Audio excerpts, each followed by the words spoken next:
పరీక్షలు వేరు, పోటీ పరీక్షలు. అకాడమిక్ పరీక్షలు అంటే ఏంటి? BA, BCom, BSc, MA, MCom, MSc, BTech, MTech, BEd, DEd, ఇవన్నీ ఏంటి? అకాడమిక్ పరీక్ష. అంటే అది ద్వారా మనకు డిగ్రీ వస్తుంది. ఒక ఉద్యోగం పొందడానికి అర్హత లభిస్తుంది డిగ్రీ ద్వారా. ఇక బిఏ డిగ్రీ పాస్ అయ్యావు కాబట్టి గ్రూప్ 2 రాసుకోవచ్చు. బీటెక్ పొందావు కాబట్టి నువ్వు సాఫ్ట్వేర్ ఉద్యోగానికి వెళ్ళవచ్చు, ఇంకోటి వెళ్ళవచ్చు. అంటే అకాడమిక్ పరీక్ష ద్వారా మనకు లభించే డిగ్రీ ఒక అర్హత, ఎంప్లాయ్మెంట్ పొందడానికి అర్హతగా పరీక్షలు ఉపయోగం. వాటిని చూసి ఎవరు ఉద్యోగాలు ఇవ్వరు. అర్థమైంది? అకాడమిక్ పరీక్షల్లో ఎన్ని మార్కులు వచ్చినా దట్ మేక్స్ నో డిఫరెన్స్. అర్థమైంది? ఇప్పుడు దానికి ఆవిడ బిఎస్సి పరీక్ష రాసింది, బిఎస్సి ఫస్ట్ క్లాస్ రిజల్ట్స్ వచ్చినాయి. ఫస్ట్ క్లాస్ చాలా 59% వచ్చింది, 59% వచ్చింది. కానీ ఆవిడ ఫస్ట్ క్లాస్. ఏం జరుగుతుంది?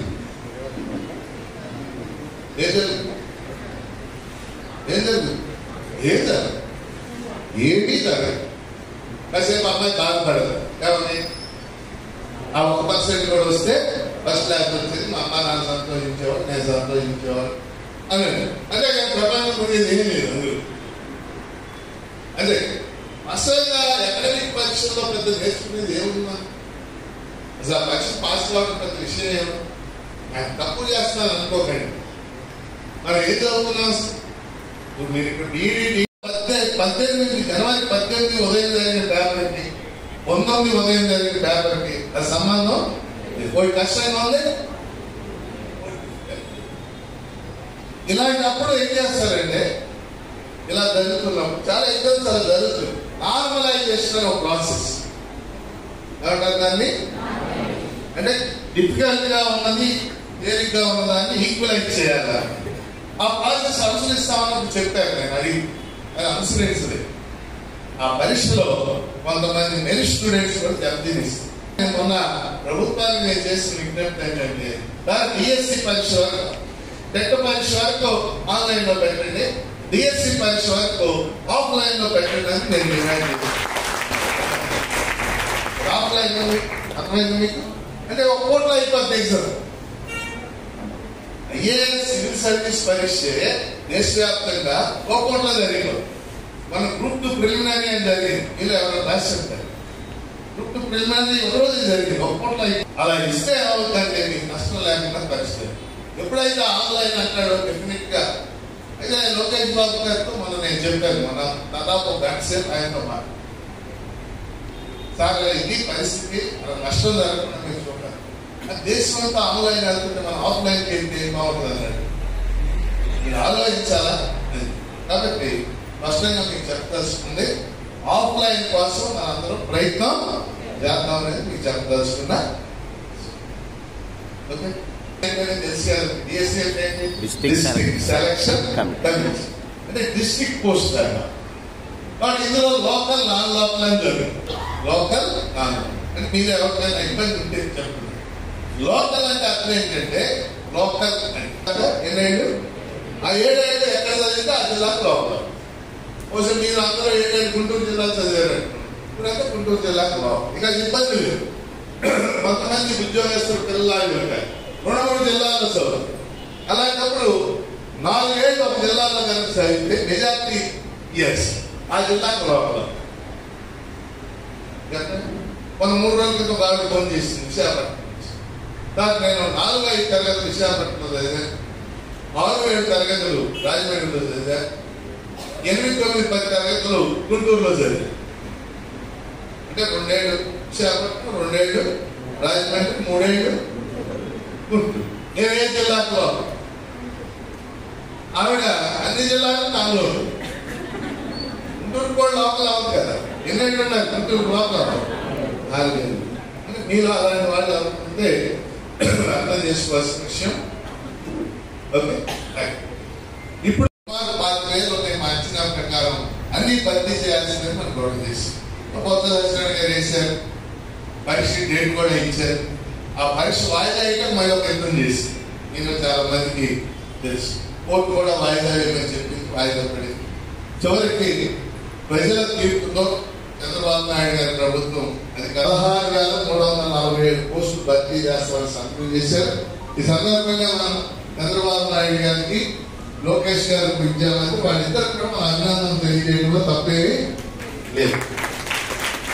16,347 పోస్టులకి ఇది మొదటి అంశం. అంటే దీని వెనకాల సుదీర్ఘమైన రెండో అంశం ఏంటంటే నోటిఫికేషన్ బాగా వచ్చేసేది. కానీ చాలా మంది అభ్యర్థులు మేము కొత్తగా బీఈడీ డిఈడీ చేసాం, మాకు టెట్ అవకాశం అక్టోబర్ 3వ తారీఖు నుంచి టెట్ ఎగ్జామ్స్ జరుగుతున్నాయి. అక్టోబర్ 20 దాకా టెట్ ఎగ్జామ్స్ టెట్ రిజల్ట్ వచ్చాక బహుశా 3వ అంటే అర్థం ఏంటి? దీని అర్థం ఇది ఆగస్టు, సెప్టెంబర్, అక్టోబర్, నవంబర్ అంటే డిఎస్సి నోటిఫికేషన్ రావడానికి సుమారు ఎన్ని నెలలు ఉన్నాయి? 3 months. నవంబర్ లో కనుక డిఎస్సి నోటిఫికేషన్ వస్తే కాబట్టి అక్కడ ఎన్ని నెలలు గ్యాప్ వస్తుంది? 3 నెలలు. 3 నెలలు 6 నెలలు. మార్చిలో ఎగ్జామ్ జరుగుద్ది, దాని రిజల్ట్ ఏప్రిల్లో వస్తుంది. నెక్స్ట్ జూన్ 12న పాఠశాల తెలిసే నాటికి మీరందరూ ఉపాధ్యాయులుగా ఉండాలని నేను కోరుకుంటున్నాను. అందరూ సెలెక్ట్ కావాలని కోరుకుంటున్నాను. ఇది షెడ్యూల్. దీని అర్థం ఏంటంటే సుమారు డిఎస్సి రాయడానికి ఒక 6 నెలల సమయం వస్తుంది. ఈ సమయాన్ని మీరు సద్వినియోగం చేసి నేను ఒక అబ్బాయి విజయనగరం నుంచి ఫోన్ చేసి ఎంత టైం ఏంటి అంటే ఆయన 5 ఏళ్ళ నుంచి చదువుతున్నాడు, అలసిపోయాడు చదివి. నేను చెప్పాను ఏమైనా 5 ఏళ్ళ నుంచి చదువుతున్నాడు, ఇంకో 6 నెలలు ఓపిక పట్టు, అది జరుగుతుంటారు అంటాడు. మళ్ళీ సెలెక్ట్ అయ్యాక వస్తుంది. ప్రస్తుతానికి మీకు దాంట్లో పని లేదు. సెలెక్ట్ అయ్యాక ఉపాధ్యాయ సంఘాలు మీ అమ్మట వస్తాయి. ఇప్పుడు ఈ 2-3 రోజుల్లో భారత బృందానికి ఎవరు నాయకత్వం వహించారు? ఒలింపిక్ క్రీడల్లో చాలా 5 రింగులు ఉంటాయి. ఇది కనీసం 20 ఎగ్జామ్స్ అడిగాయి. ఒలింపిక్ సింబల్ చూశారు ఇలా 5 రింగ్స్. ఒలింపిక్ చిహ్నమైనటువంటి చిహ్నంలో 5 రింగులు ఉంటాయి.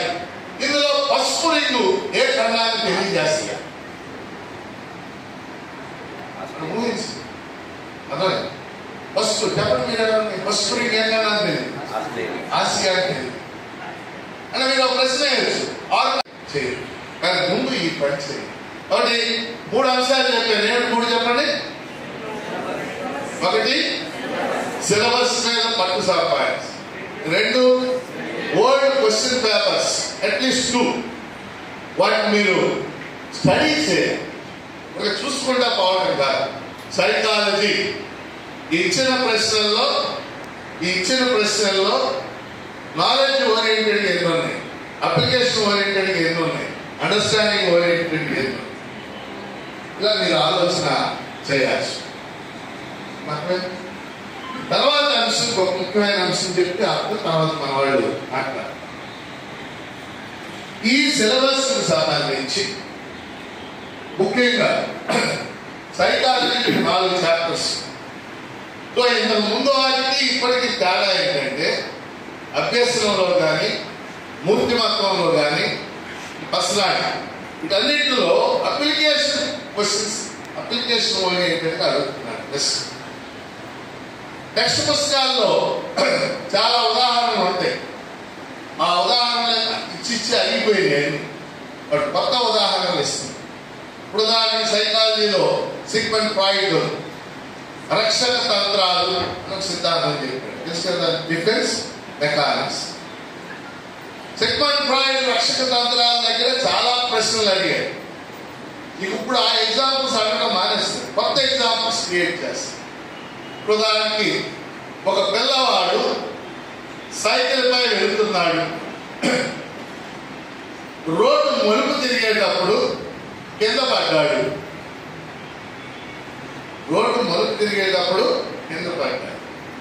పైకి లేచి సైకిల్ వంక కోపంగా చూశాడు. దేనికి వస్తుంది? అర్థమైందండి? అట్టా కారణమా సైకిల్ కారణమా? సైకిల్ అని కోపంగా చూసాడు, సైకిల్ నన్ను పడేసి అంటే టెన్షన్ రిలీవ్ అయిపోతాడు. క్రికెట్ మ్యాచ్ జరుగుతూ ఉంది, స్లిప్స్ లో ఉన్న ఫీల్డర్ క్యాచ్ వదిలేశాడు. బాల్ కోపంగా చూసి బాల్తో తగిలాడు. దానికి అంటే చదివేటప్పుడే మనం ఉదాహరణ సెట్ చేసుకోవాలి. ఈ ఉదాహరణకి ఏమిటి ఆన్సర్. అలాగే అభ్యాసంలో లెర్నింగ్ లో కూడా ఎక్కువ ఈ టైప్ క్వశ్చన్స్ అడుగుతాం. అందుకని మనం చదివేటప్పుడు యాంత్రికంగా చదవడం కాకుండా దాన్ని అప్లై చేసుకుంటే చదవాలి. ఒక ప్రశ్న దట్ మేక్స్ డిఫరెన్స్. ఒక ప్రశ్న రావటమా రాకపోవటమా మనం ఏం చేస్తాం, అర్థమైంది కదా. అలాగే విద్యారంగ దృక్పథాలు ఇలా ఉమామహేశ్వర్ చెప్పారు. అందులో కూడా ఏంటంటే పాత ప్రశ్నలు ఎక్కువ అడుగుతున్నారు. ప్రాచీన విద్యారంగ చరిత్ర లేకపోతే మధ్యయుగాల విద్యారంగ చరిత్ర ప్రశ్నలు ఎక్కువ ప్రశ్నలు లేటెస్ట్ అడుగుతున్నారు. లేటెస్ట్ ఏమని చట్టాలు, భారతదేశ విద్యా హక్కు చట్టం అంటే విన్నారు కదా మీరు, రైట్ టు ఎడ్యుకేషన్ యాక్ట్ 2009లో చేశారు. 2010 ఏప్రిల్ 1 నుంచి అమల్లో. అందులో ఉన్న కొన్ని సెక్షన్లు అడుగు. ఉదాహరణకి లాస్ట్ టైం ఎగ్జామ్ లో ప్రశ్న అడిగి 25% సీట్లను ప్రైవేట్ స్కూల్స్ లో అణచివేతకు గురైన వర్గాలు కేటాయించాలని జాతీయ విద్యా చట్టంలో ఏ సెక్షన్ చెప్పింది అని చెప్తారు. ప్రశ్న అర్థమైంది అసలు మీకు? జాతీయ విద్యా చట్టంలో చాలా సెక్షన్లు, అందులో ఒక సెక్షన్ ఏం చెప్పిందంటే 25% సీట్లు ప్రైవేట్ స్కూల్స్ లో 25% సీట్లు ఎవరికి? అణచివేతకుడైన వర్గాల పిల్లలకు ఇవ్వాలి. ఆ డబ్బు ప్రభుత్వం రియంబర్స్ చేస్తుంది. అమలుదారు ఇట్లా వేరే విషయం. అమలుదారు ఏ సెక్షన్? ప్రాథమిక విద్య ప్రాథమిక హక్కుగా మార్చిన రాజ్యాంగ సవరణ ఏది? కనీసం 10 ఎగ్జామ్స్ కాదు. ప్రాథమిక విద్యను ప్రాథమిక హక్కుగా మార్చిన రాజ్యాంగ సవరణ ఏది?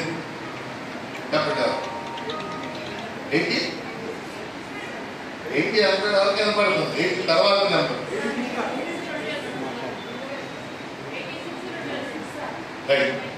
అమ్మాయి బాగా స్కూల్ ఎడ్యుకేషన్ అంటే ప్రాథమిక విద్య రాజ్యాంగం రాసినప్పుడు డాక్టర్ అంబేద్కర్ నాయకత్వం ఆదేశిక సూత్రాల్లో పెట్టారు. ఎలా పెట్టారు? Article 45 free and compulsory education for the children below the age of 14 years. 14 సంవత్సరాలలోపు బాలబాలికలందరికీ ఉచిత నిర్బంధ విద్య ఉండాలని రాజ్యాంగంలో రాశారు. రాసి దాన్ని ఆదేశిక సూత్రాల్లో పెట్టారు. ఆర్టికల్ 40 పెట్టి చాలా కాలం అమలు చేశారు. చాలా స్కీమ్స్ అమలు చేశారు. చాలా కమిషన్లు వేశారు. కొటారి కమిషన్ వేశారు. ఆపరేషన్ బ్లాక్ బోర్డ్ అనే స్కీమ్ అమలు చేశారు. 70 పని స్కీమ్ అమలు చేశారు. ఏది చేసినా 100% యూనివర్సలైజేషన్ ఆఫ్ ఎలిమెంటరీ ఎడ్యుకేషన్ జరగదు. అంటే 100% పిల్లలు స్కూల్లో ఉండాలి, బయట ఉండకూడదు.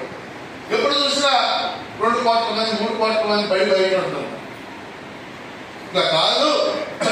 సుప్రీంకోర్టు ఒక కేసులో జడ్జిమెంట్ చెప్పి Unnikrishna versus state of Andhra Pradesh. ఆ కేసులో సుప్రీంకోర్టు ఏముందంటే ప్రాథమిక విద్యను ప్రాథమిక హక్కుగా మార్చి ఏ సంవత్సరం 86వ రాజ్యాంగ సవరణ. అందరూ చెప్పండి ఒకసారి. 86వ రాజ్యాంగ సవరణ ద్వారా ప్రాథమిక విద్య ప్రాథమిక హక్కుగా మార్చబడింది. ప్రాథమిక విద్యను రాజ్యాంగం ఏ నిబంధనలో చేర్చారు?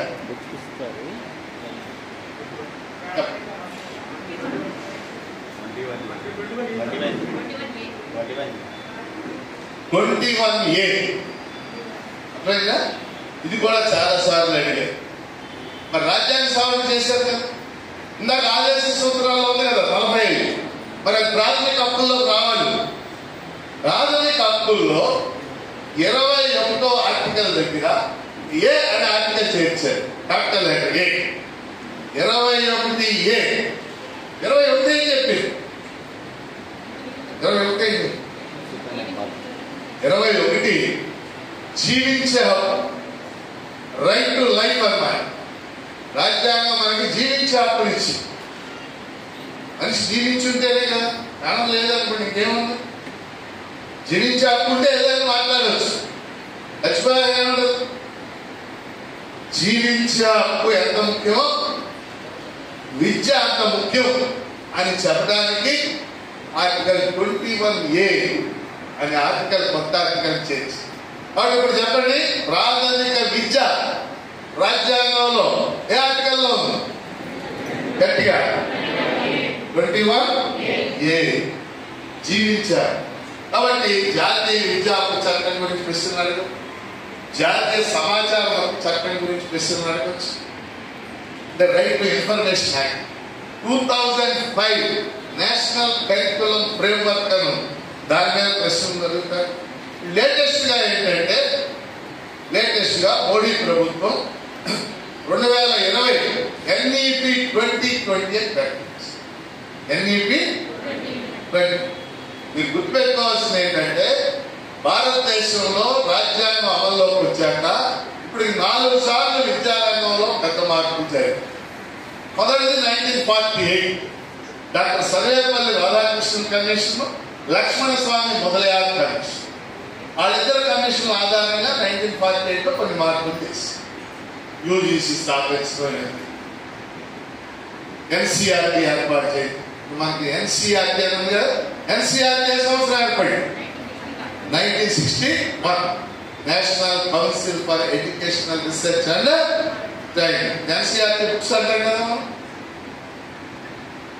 రెండో మార్పు పటారీ కమిషన్ 1966లో పటారీ కమిషన్ నియమించి వాళ్ళు కొన్ని మార్పులు చేశారు.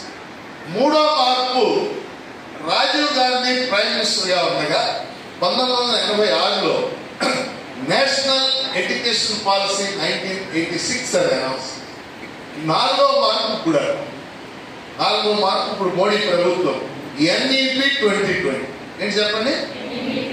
National education policy 2020. అందులో కొన్ని అంశాలు, అది లేటెస్ట్. ఆ అంశాల మీద కూడా మనం ప్రశ్న. కాబట్టి ఈ పర్స్పెక్టివ్స్ ఆఫ్ ఎడ్యుకేషన్ లో ఇది ఎక్కువ అడగడానికి అవకాశం అర్థమైంది.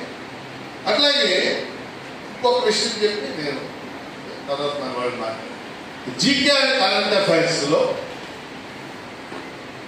గతంలో జనరల్ నాలెడ్జ్ అంటే మీకు తెలుసు, జరిగిపోయింది అంతేనా. కరెంట్ అఫైర్స్ అంటే జరుగుతున్నది, సింపుల్ గా. జీకే అంటే జనరల్ నాలెడ్జ్, జరిగిపోయింది. కరెంట్ అఫైర్స్ అంటే జరుగుతున్నది, సమకాలీన అంశాలు. గతంలో డిఎస్సి పరీక్షలో ఎక్కువ ప్రశ్నలు జీకే మీద అడిగారు, కానీ ఇటీవల లేటెస్ట్ ఏంటంటే కరెంట్ అఫైర్స్ మీద ఎక్కువ ప్రశ్నలు. దేని మీద అంటున్నారు? కరెంట్ అఫైర్స్ మీద ఎక్కువ ప్రశ్నలు. అంటే లేటెస్ట్ గా జరుగుతున్నటువంటి అంశాల మీద ఎక్కువ ప్రశ్నలు. అందుకని మీరు ఏం చేస్తారంటే, సాధారణంగా స్టూడెంట్స్ అందరూ చేసేది ఏంటంటే కరెంట్ అఫైర్స్ కి ఏదో ఒక పుస్తకం ఆ విద్యార్థి ఆడదనో ఇలా దొరుకుకొని అది చదివేస్తాడు. అది చదివినా మిస్ అయ్యే అవకాశం. కరెంట్ అఫైర్స్ మీరే ప్రిపేర్ కావచ్చు. రెగ్యులర్ గా ఒక న్యూస్ పేపర్ ఫాలో, ఒక గంట, రోజులో ఒక గంట. ఈనాడు, కొన్ని సాక్షి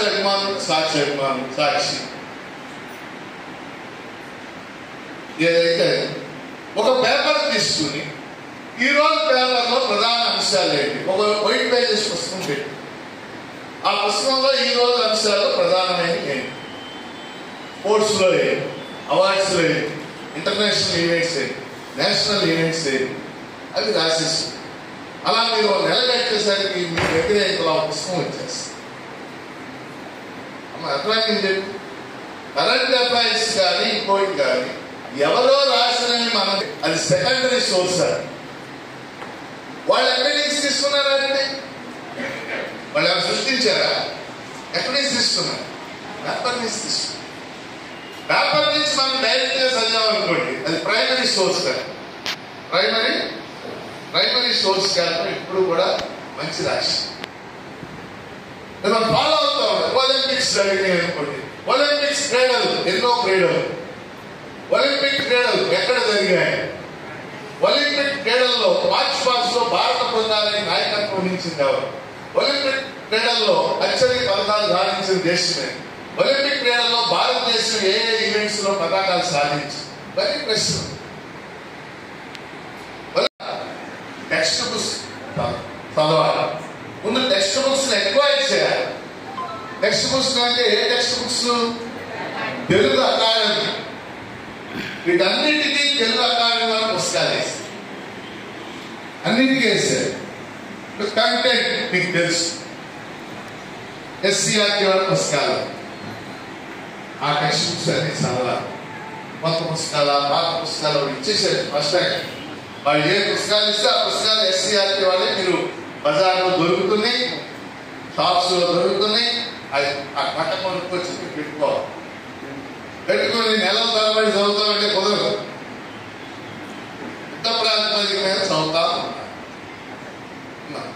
కాబట్టి కంటెంట్ ఎస్సీఆర్టీ పుస్తకాలు సంపాదిస్తాం. Methodology 3 methodologies. హెచ్ఈటీలో అయితే 3 మెథడాలజీ చదవాలి, తెలుసు కదా మనకి. సోషల్, సైన్స్, మ్యాథ్స్ 3 మెథడాలజీల పుస్తకాలు డిఎడ్ డిప్లొమా ఇన్ ఎడ్యుకేషన్ పుస్తకాలు తెలుగు అకాడమీ వాళ్ళు ప్రచురించారు. అలాగే బిఈడికి సంబంధించిన మెథడాలజీ పుస్తకాలు కూడా తెలుగు అకాడమీ వాళ్ళు ప్రింట్ చేశారు. వాటిని అక్షరం చదివారు. చదివేటప్పుడే పెన్సిల్తో మనం అండర్లైన్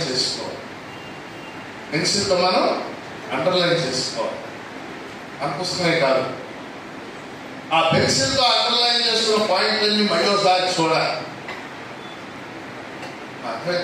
అలాగే విద్యా మనోవిజ్ఞాన శాస్త్రం, అది బిఈడి పుస్తకం ఉంది, డిఈడి పుస్తకం కూడా తెలుగు అకాడమీ. విద్యారంగ దృక్పథాలు, అది కూడా బిఈడి పుస్తకం. ఈ పుస్తకాలు మీరు ఎక్వైర్ చేయాలి.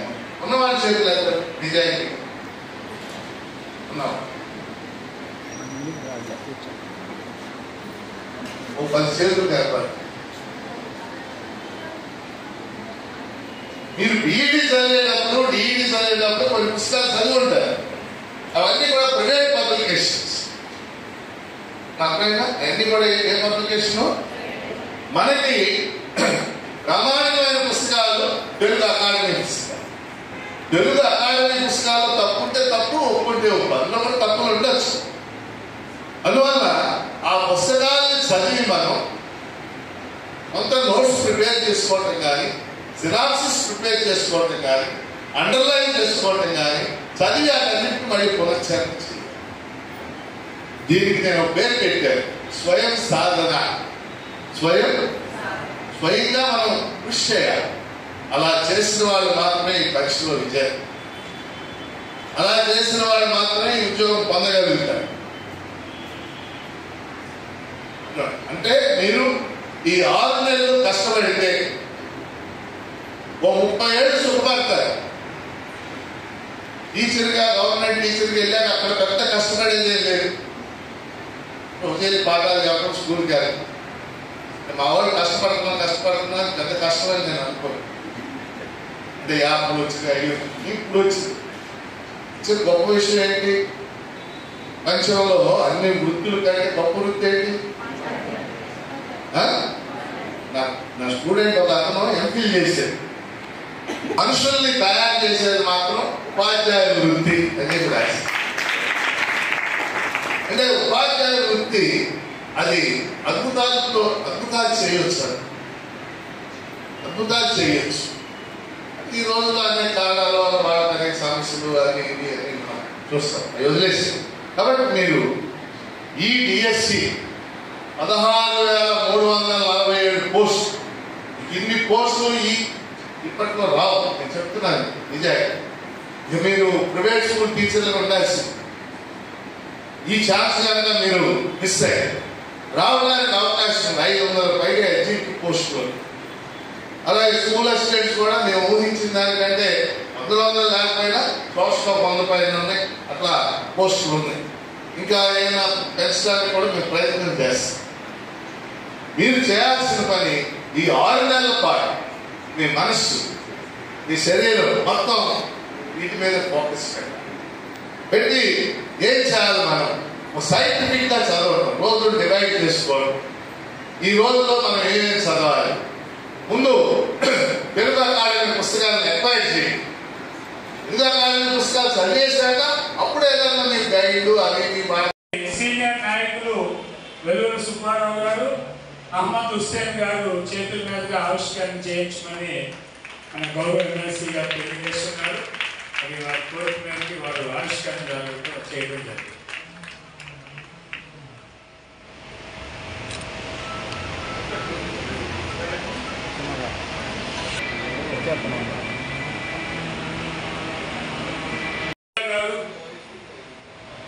ప్రతి స్కూల్కి ఒక 5 బుక్స్ అందించడం కోసం సారు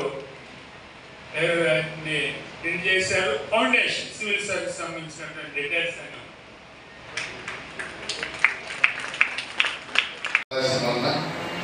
మీరు తెలియజేయడానికి ప్రయత్నించారు. ఓకే, ఇప్పుడు ఇక్కడ ఉన్నవారు టెట్ క్వాలిఫై వాళ్ళ చేతులు, ఓకే 100+ వచ్చిన వాళ్ళ చేతులు 100+. ముందు 3-4 విషయాలు మాట్లాడు. మొదటి విషయం, ఈ డిఎస్సి నోటిఫికేషన్ రావడానికి మేమందరం కూడా, అంటే సంఘాలు కానీ ఎమ్మెల్సీ గారు మేము కానీ ఒక పెద్ద పోరాటం చేసి, అయితే మన పోరాటం కంటే ప్రజల పోరాటమే ఎక్కువ. జగన్మోహన్ రెడ్డి గారి గవర్నమెంట్ ఒక డిఎస్సి కూడా వేయాలి అంటే కూడా ఓన్ చేస్తావా, నేను చదువుతున్నా ఏం చేస్తా నువ్వు హైటెక్ ఇంకోటి సక్సెస్ అంటాడు. అన్ని పుస్తకాలు ఉంటాయి, 1000 రూపాయలు ఇవి 1000 అవి చూసుకుంటారు. పుస్తకం ఒక్కటి కూడా చదవండి. ముందు చదవాల్సింది ఏంటంటే చెప్పండి మీరు, అకాడమిక్ టెక్స్ట్ బుక్స్. ఈ పర్స్పెక్టివ్ ఎడ్యుకేషన్ లో సైకాలజీలో చాలా మంది చేసే పని ఇప్పుడు మనకి మన అందరి చేతిలో అత్యంత ప్రమాదకరమైన వస్తువు ఒకటి ఉంది. చెప్పండి సాఫ్ట్గా ఉండేటటువంటి ఈ సెల్ఫ్, ఈ పర్స్పెక్టివ్ ఎడ్యుకేషన్, విద్యా దృక్పథాలు అంటారు. ఇది మనకి ప్రస్తుతం ఉన్న సిలబస్ లో స్కూల్ అసిస్టెంట్ కి 5 మార్క్స్, 5 మార్కులు. 5 మార్కులు అని మనం కొట్టి వేయకూడదు. ఇందాక చెప్పారు కదా, ఎంత శాతంతో పోయిందని నాది 67 మార్క్స్ వచ్చాయి నాకు. నా ముందు వాళ్ళకి 67.001 ఒక అమ్మాయి